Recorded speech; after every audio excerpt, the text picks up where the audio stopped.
Seasons of life are irreversible.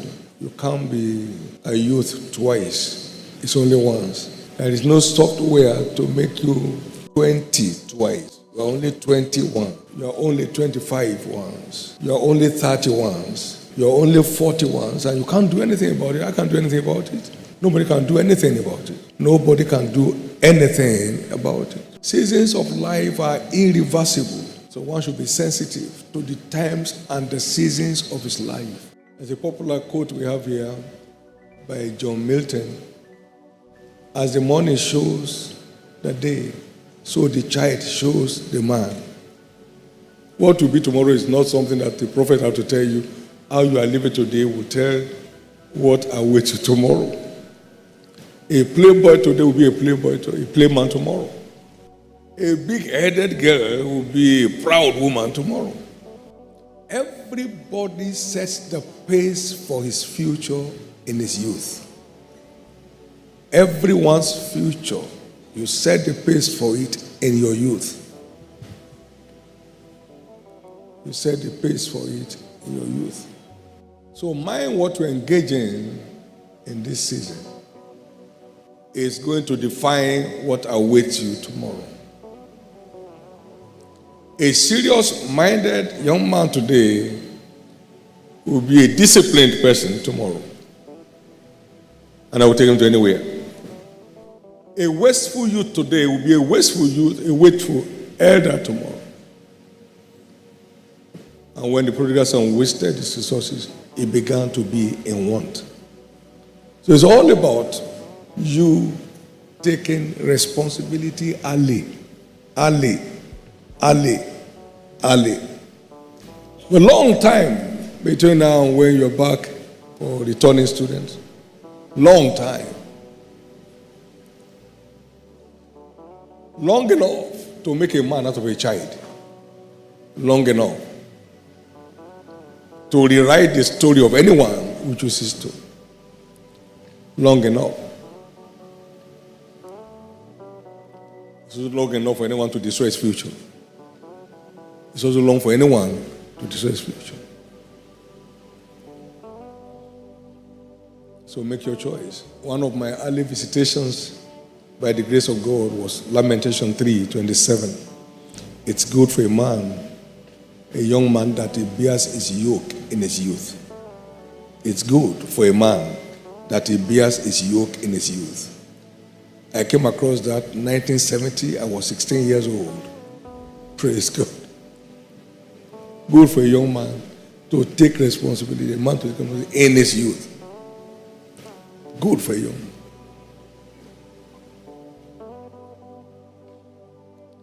I've told the story before. I discovered that I knew I wasn't good in communication art. I wasn't good. So I decided to train myself on how to communicate by gathering what we had then as African Writers Series, Cyprian Ekwensi, Leche Amadi, T.M. Aluko, all that stuff. By the time I was through those stuff, I became a wordsmith. I could speak at any instance you call me. I took time. No, I'm not good in this. And I need this one for living. Whether you are in science or in aviation or anything, you need communication.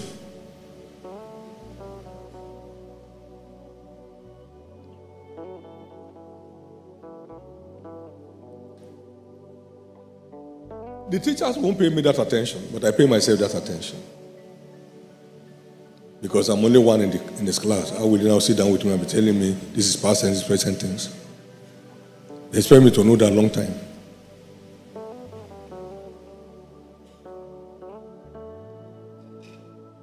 That set the pace for my days as a youth. I started buying books by myself at the age of 20. I wanted them to capture my library picture today, but there was no time. So I wasn't too conscious of this 7 o'clock time, although I've been informed. But You find books out there that is 1 naira 5 kobo. Whole book. And you find my time of reading and dates on it.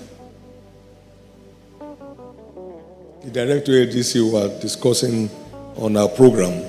And then I said, oh yeah, there's a book. Green color. Richard, I can't tell the name of the other name of the author. We'll get it. So I went to my library. 10 minutes I got it. I read it last in 95.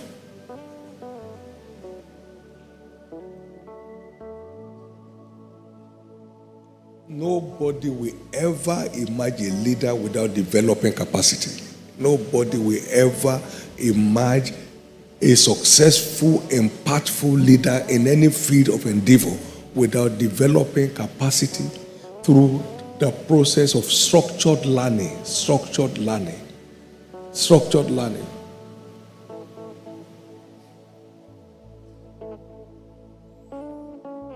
You can't inherit capacity. It cannot be imparted. You can't pray and fast into it. You learn and exercise yourself with your discoveries to develop capacity.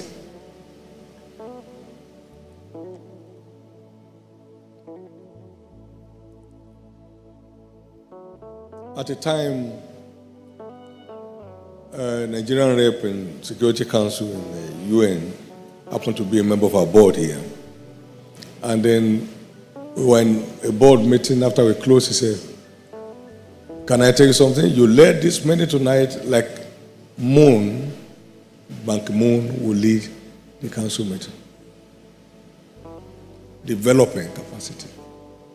I had enough time to learn meeting processes, how to provide leadership in the meeting. You can't have it without going for it. There will be a lot of times. I was very, very poor in mathematics because I had no interest. I just didn't have interest. I had some of my senior ones say, don't mind that thing, it's not necessary. You just be a teacher at the end. So when they have in classes, I would just walk out and go to toilet. You know, you can go to toilet anytime. They can't say, why are you going to toilet? Depends on what is toileting you. So I told myself, wait a minute. There's no wasted knowledge.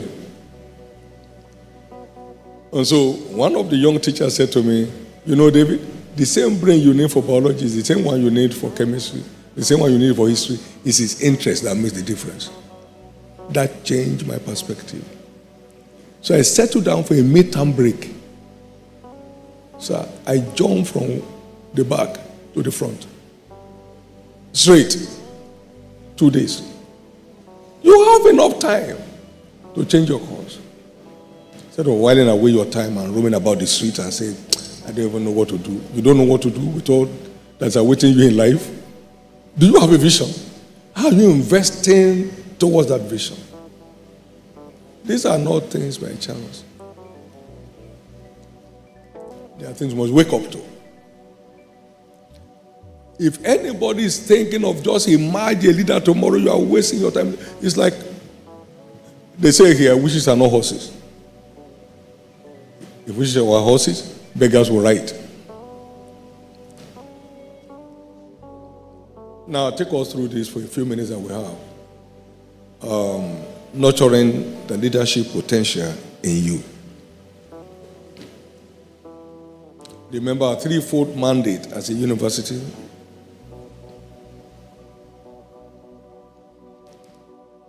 It's captured in the following statement. Raising a nation of leaders through a qualitative and life-applicable training system that focuses on value and skill development. I would suggest we keep retreating this time and again, not less than once in a month. People should know what exactly our training module is packaged to achieve. Raising a new generation of leaders through a qualitative and life-applicable training system that focuses on value and skill development. I'm sure you'll get it on the screen sometimes. But it's in your books. All the books that you have is in it. Raising a new generation of leaders through a broad-based qualitative education. What? Based on sound biblical principles. The source of ultimate wisdom. Culminating the path of pathfinders, pace setters, and trailblazers.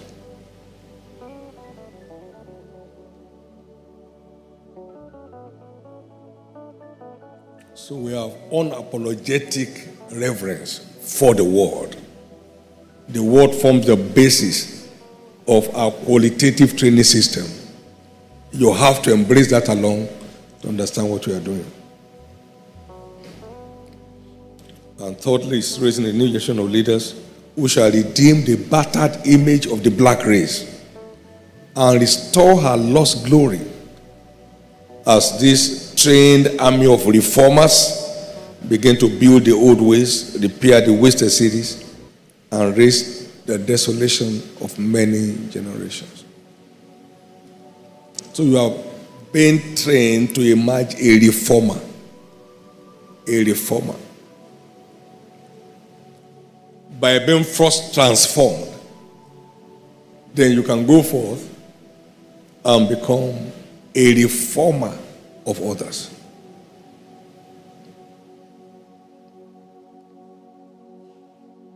Only changed people can change their world. You can't think the way they think and want to impact on their lives. No. You have to think differently, based on facts discovered and transmitted to you while you are here.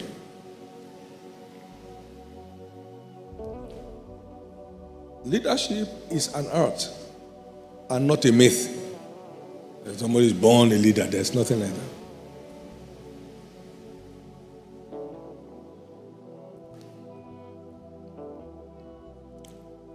Leadership is a product of capacity building.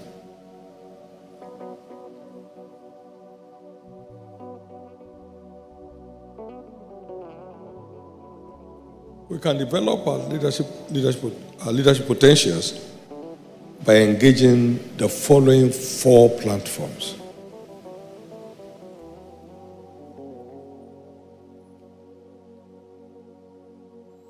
Or if you like, leadership is a product of engaging the following 4 platforms. Self-management.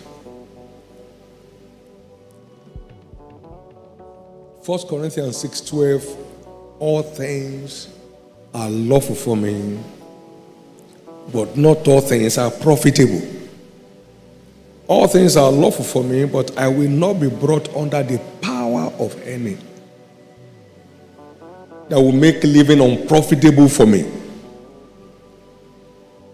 Let's go to town. Okay, for what? Just let's go. No. Life has more meaning than that. You get to town, let's get to Abuja. I didn't tell my parents, your parents couldn't to tell anybody. I mean, just go and come back. Just go. Come. And then, how profitable is that? And your parents say, hey, where are you? You say, I'm in Gwagada. We're in Nassau Rock. From childhood.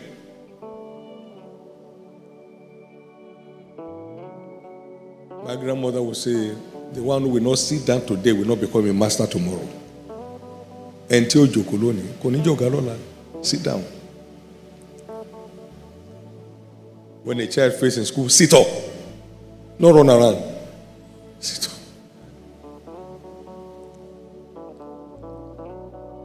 I have the following humble examples that will help you. Benjamin Franklin, great American, great philosopher, had only 2 years for my education. 2 years. The biographer said he literally taught himself how to read. Now, this man will save his lunch money as a printing press apprentice to be able to buy a particular book that he's interested in.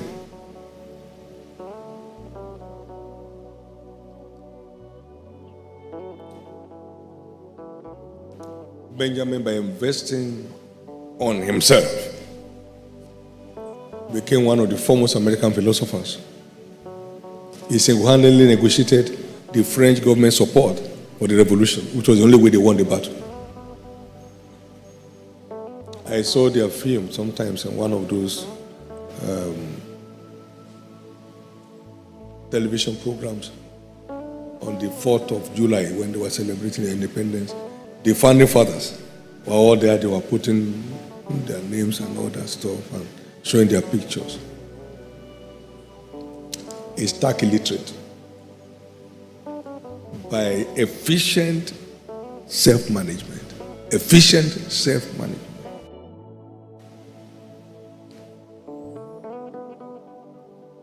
You are going to school your life. Pre-kish, crash 2, crash 4. Somebody had only 2 years in school and developed such capacity to impact on his world. I read this at one lunch in Europe while waiting for my connecting flight. From that time, I kept looking for anything Benjamin Franklin, because of the awe that meant to me. Then we have R.G. Luteroni, a roadside mechanic, who thought that the weight of road construction was weary. You have 100 mules, 50 will carry earth, and 50 will carry straw because they must eat. They don't eat, they just go sit down. So, a lot of effort. So as a roadside mechanic, he thought there must be a better way of doing this. So he began to work under inspiration. And then he developed what we call the digger, which was the largest earth-moving equipment of their time. And he supplied 50% of the earth-moving equipment needed for the Second World War. Roadside mechanic. Today we have R.G. Luteroni University in America that has been over the years. Self-management, efficient self-management. Efficient self-management. And then we have the famous Michael Faraday, who was a lab attendant to Professor Humphrey Davis. And then he also had limited formal education, 2-3 years. But he took interest in scientific experiments. So in those days, instead of all these films that the people are doing around town, they were doing experiments in public and people were going there to receive the lecture. So Michael Faraday would take his note, and then get to the press as a printing apprentice, and he binded it, and then he felt like going to give it to Benjamin Franklin, to Aubrey Davis. And so when Aubrey Davis lost his lab attendant, he remembered one young person brought him something. So he rode on his horseback to the printing press where he did it. Hey, Mike, would you like to be a lab attendant? I saw you were interested in scientific things. Oh, yeah, with all pleasure. So he was. At a point, scientists claim that he was more rational in his reasoning than Aubrey Davis. So when Prof went to heaven, naturally inherited the lab. And that gave back to the man of science of the year of the 20th century. Developing capacity through efficient self-management. Through efficient self-management. I'm going to build industries. What do you know about it? What's the meaning of industry? Which kind of sector are you going into there? What are you doing in setting the pace for it?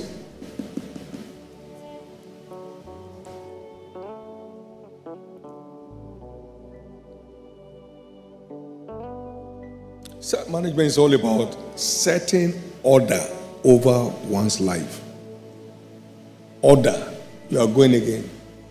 Setting order over your life. It's about being a law to oneself, setting boundaries around your life to make the most of it.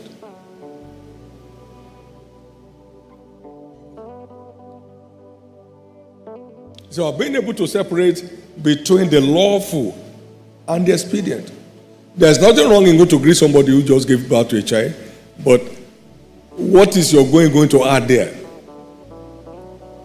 Can't you go by just merely communicating? Congratulations, instead of 5 hours on the road? And you arrive, they say, I hope there's nothing. They were not expecting you. You are not adding any value to them. In Africa, people go to places where they don't want them and where they are actually a burden. You arrive at somebody's place, you say, it's not proper for me not to come since you open your house. So I had to come from Maduguri to Ibadan. So now I say, oh, so where are you staying? I'm staying here.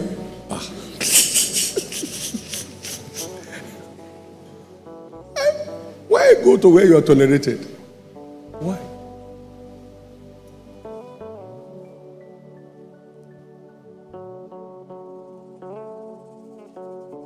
It's about making quality decision and standing by it.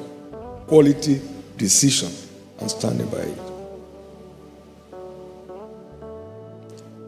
Efficient self-management is what determines one's ultimate accomplishment.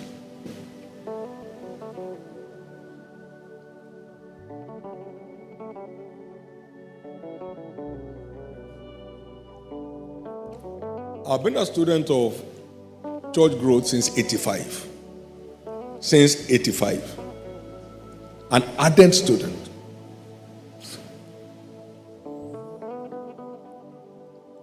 What are we saying? Growth. Why? Learning how to do it.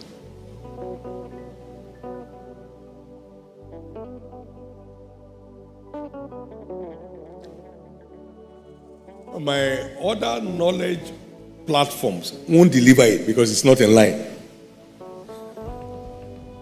It's not.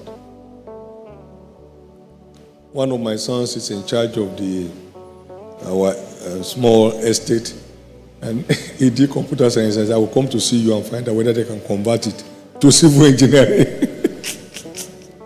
He's doing everything to do maintenance, but how much can he do on maintenance? Because he's off his knowledge base.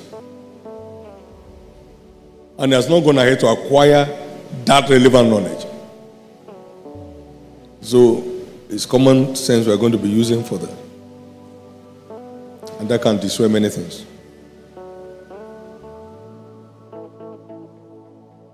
Any man you have to pursue to perform may never go far in life. Young people. Your parents say, where are you going? Say, why are you asking me where I'm going? At this point, may you not slap them tomorrow. If at this point where you are under their sponsorship, the clothes you are wearing, they bought it. The make you took before you became a boy. You got it from there. Next is time management. Efficient time management. Efficient time management. Ephesians 5 and verse 16. Redeeming the time because the days are evil. To redeem means to buy. Buy up your time. Let your time hold value to you.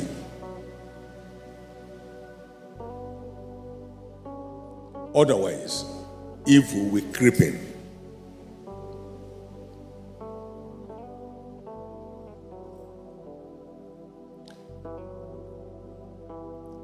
If you know the cost of squandering time, you will fear.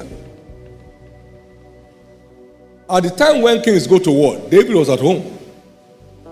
And he was walking on the roof of his house, and there he saw a woman. So it's not about losing ground in your endeavor. It's about falling into evil.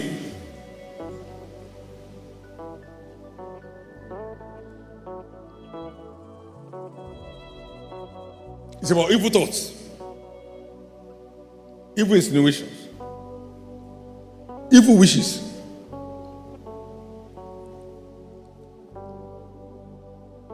Or healthy commentaries.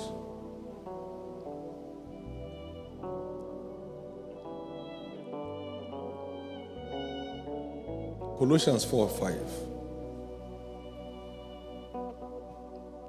Walk in wisdom towards them that are without, redeeming the time. They would eat up your time, sir. How are you now?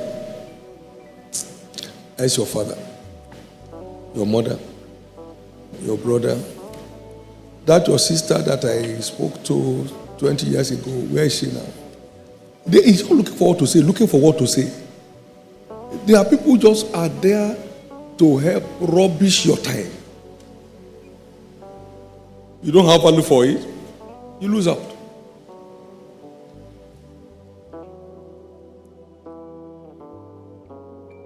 Time is one of our greatest assets in the adventure of life.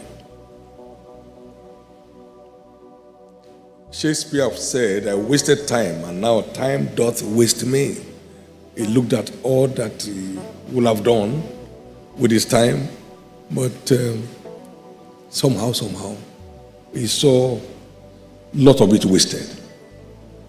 With all that he accomplished. Our great Nnamdi Azikiwe said, give me my youth back and I will pay any price for it. Just looking back and saying what I would have done if I had better sense.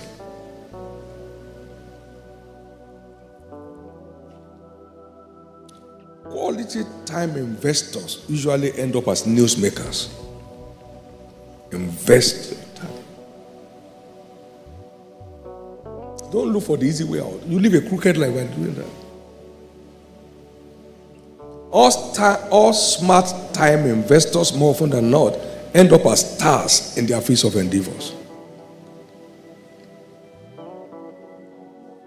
Do you have some challenges, some courses or programs that you are running? Invest time during this season to revert it.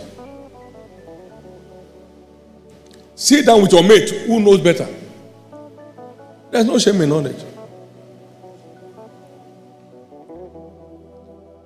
When I was riding my fantastic Volkswagen Beetle, there's one brother very good at it. He has a Volkswagen brain. When you start, he can tell you where the trouble is. You just say, start. Wait. One plug is challenged. He doesn't have a scanner. There were no scanners then. But he could tell. He could tell where the trouble of your car is. So, and we all line up because we have a group, a Volkswagen group. We line up in his workshop to wait for our turn for repair. And then the consultant will come out. He knows it. And we don't know it. He didn't go to any school, but we went to all the school. We didn't know it. He has to help us. If we try to repair, we will get grounded. They can't move again. So get your classmate who understand the language of the teacher when he taught. And he can help you interpret what you can't get. Then you come out of it. Instead of wearing trousers that is below your buttock, going around town.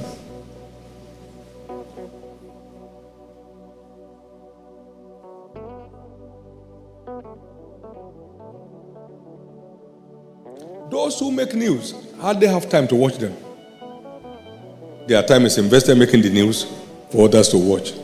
May you end up a newsmaker, not a news watcher. And it says,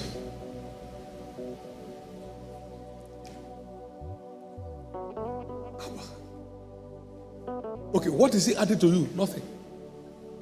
Nothing. When you hear a vehicle move like that in America, it's a black American. No, it's a black American.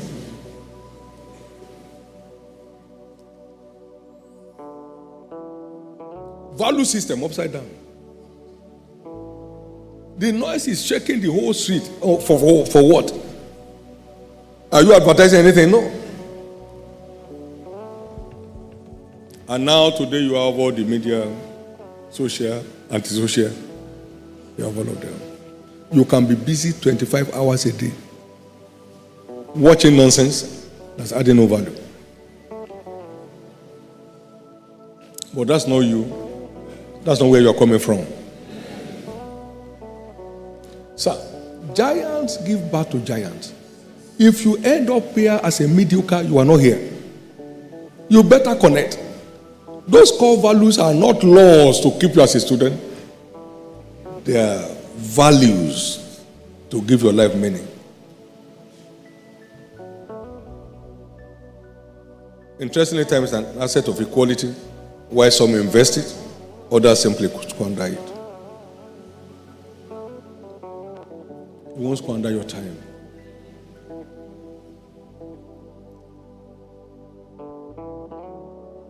It's an asset. Everybody has 24 hours to himself or herself. Everybody.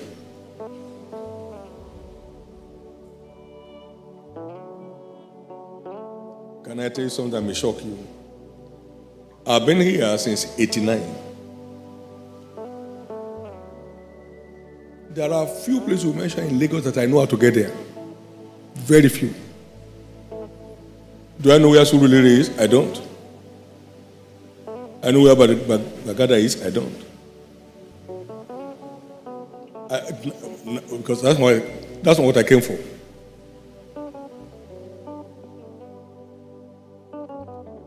Time, an asset of inestimable value. Don't squander it. Don't squander it. It can't be bought back. It cannot be bought back.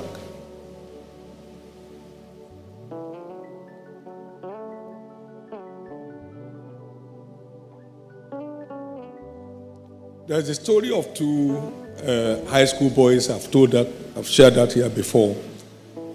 They met 19 years after they parted from school. One of them was jobbing from one fast food platform to another. The other one spent time reading books that border on psychology, that border on success, that border on human something. And according to him, he read 600 books. Come on now. 600 books. It's like becoming a Nobel laureate in the corner of your room. This child emerged consultant to IBM, US Navy. The other one that was jobbing from one fast food to another because he likes food perhaps. After they left high school, they grew up together.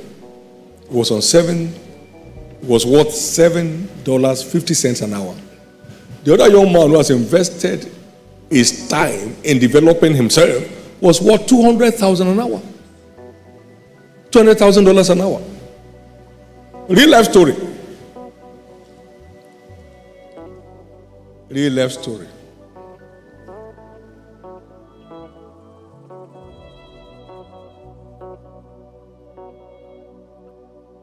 Time.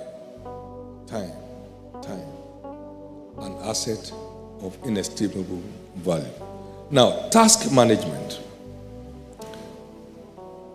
Efficient task management. You have a task, a job, a business. How do you make the most of it? Simple. Invest maximally. Your time, your energy, your resources. They call it diligence. Proverbs 12:24. The hand of the diligent will end up enthroned, but the slothful shall remain under tribute. You can only walk your way up. You can't wish your way up. You can only walk your way up You can't wish your way up. You can only walk your way up. You can't wish your way up. I saw this truth early in my life. Proverbs 22 verse 29. Seest thou a man that is diligent in his business, he shall stand before kings, he shall not stand before me men.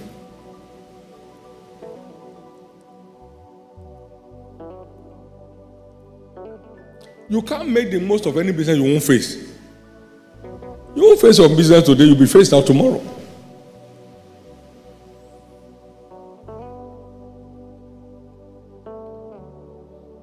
I've defined the business here as an art of exchange of values for the benefit of the parties involved. I've spent my time to create this artwork, right?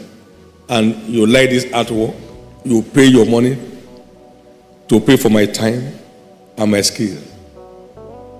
You have nothing to bring on board, you are not a candidate for profit. Business is an art of exchange of values.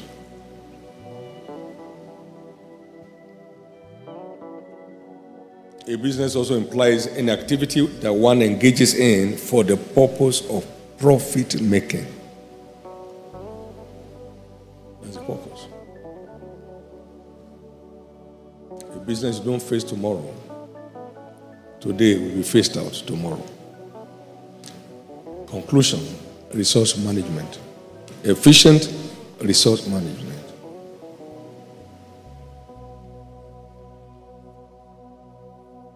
Proverbs 18 and verse 9. He also that is slothful in his work is a brother to him that is a great waster. So they share a common heritage. The slothful and the waster, they end up in lack and want. They end up as peasants while others rule. Poor management is the reason for the misfortune of many. Because whatever is not well managed is sure to be damaged.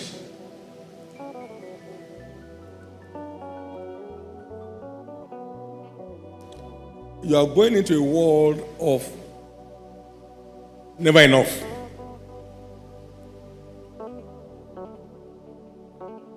A world of self-overestimation,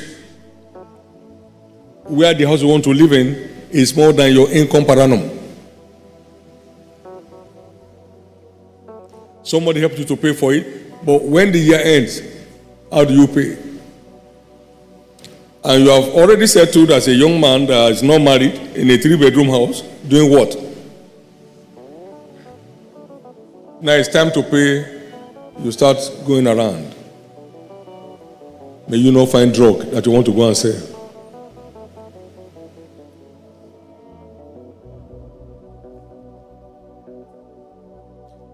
The office of this ministry at the beginning was 2 rooms, 100 naira a month. 100 naira a month. I was there on 5 coppers. We work until work can't be worked again. 100 naira a month.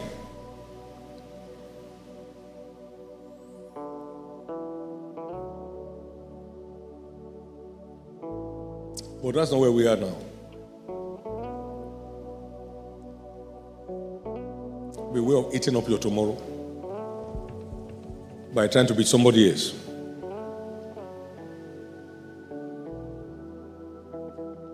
Poor resource management is, in most cases, our number one problem as individuals, families, etc., including churches. Poor resource management. You don't have to grow big to manage well. You manage well to grow big.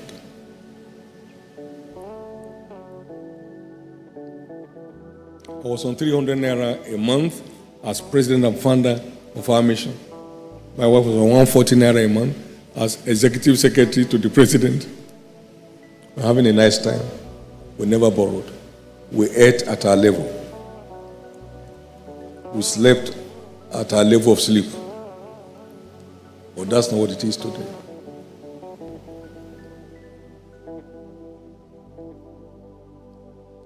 The time came, I tried to check how many people work in our place that we pay.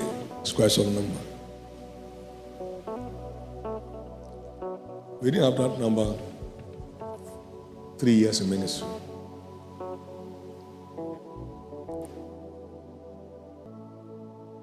If one is not a good manager, it will end up a great waster. And it's sure to end up a beggar, because one can't be a waster today and not end up a beggar tomorrow. Chapter 15 of Luke and verse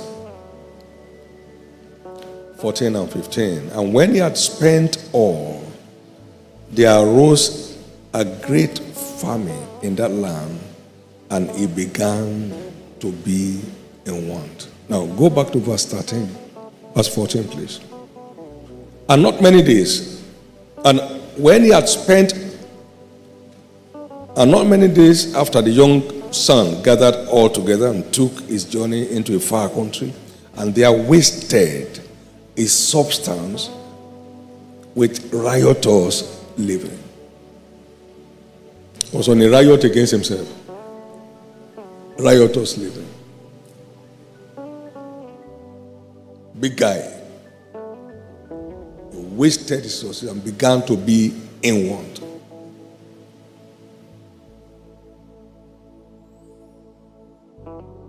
There was nothing I earned at any time. There was not enough.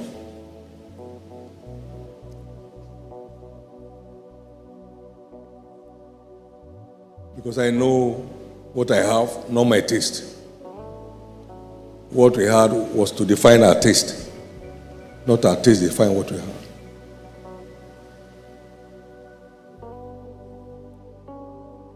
In 1986, we could not rent a house 5,500.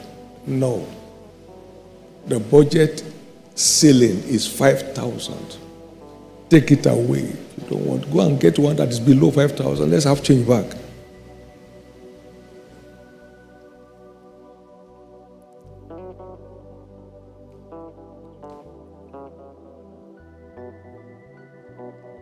But building a house cannot be a testimony for us anymore. That stage is gone.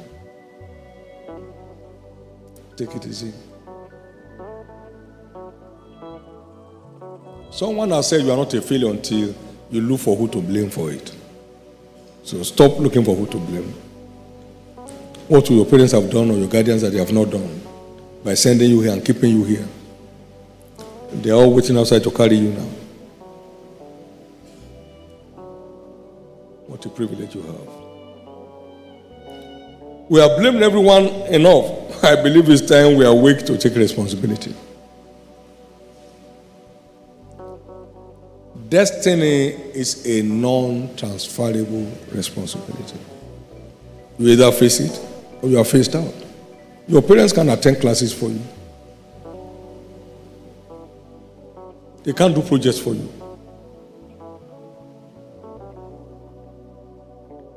Those who will not take responsibility today will end as liabilities tomorrow. Conclusion, make the most of this vacation time for our returning students. For those going on NYC, prepare yourself against any defilement as you step out. One of you came back here sometimes, there's no sign that he went through here. Even was attempt to push a professor down. Big-headed fool. Big-headed. What does he have? Big-headed fool.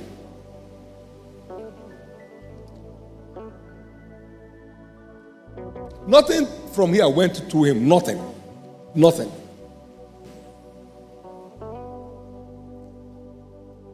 He had to convocate him. He had to convocate. They hadn't even talked to police. From here. After 4 or 5 years. You better watch it. Some fellows left here, they're in the prison now. They're in the prison now. So it's not, we are kings and queens. If you do what kings don't do, you go to where kings don't go. Take responsibility. Take responsibility. May your parents and guardians rejoice over you forever. May no one here be a concern to any of their parents. I pray that you'll be an example worthy for other siblings to follow. And I pray you will give your parents rest. Because if you want rest tomorrow, give rest today. Nobody lacks what he gives. People only lack what they won't give. So give them rest. Give them joy. And you are investing to your future. I've come here this morning to speak to you as a father. And my prayer is that you make the most of this. I don't want to hear any story of mishap that we just went somewhere and something happened. Now the question is, what were you doing there? What did you go somewhere for that has no purpose? You mean you don't have anything to do? The largest room in the world is room for improvement. So improve on your lot. Spend time with God. Get God along on time. Get God along your path on time. Get God along with you on time. Get God along with you on time. Get God along with you on time. One of you attended a meeting because God has blessed him in his business. And he just came out of the meeting and went berserk. Attack. Attack. If you had built up adequately and is building up continually, no. You know how many attacks they launch on me? Night and day. I've eaten up the word to a point that his presence is so real to me. You better get going. We live in a very wicked world. Wicked world. Wicked world. Some are bothered why your parents will have you come here and send you somewhere. No. What happened?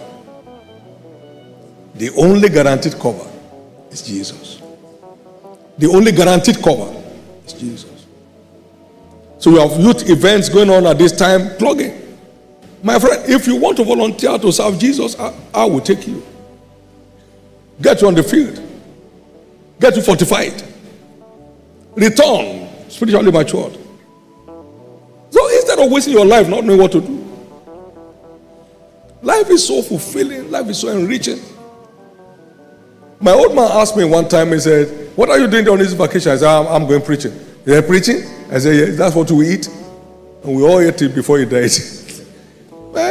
No downtime. No downtime. You find me teaching primary school, no downtime. Teaching secondary school for 2 months, no downtime. Downtime is a risk. Doing nothing is a risk. You decay. Now to apply, you just decay on your own. So over to you. My prayer is that your story will be sweeter than ours. And may all the faculty and staff, our eminent professors who are investing in your lives, may you never lack those who will invest in the life of your children.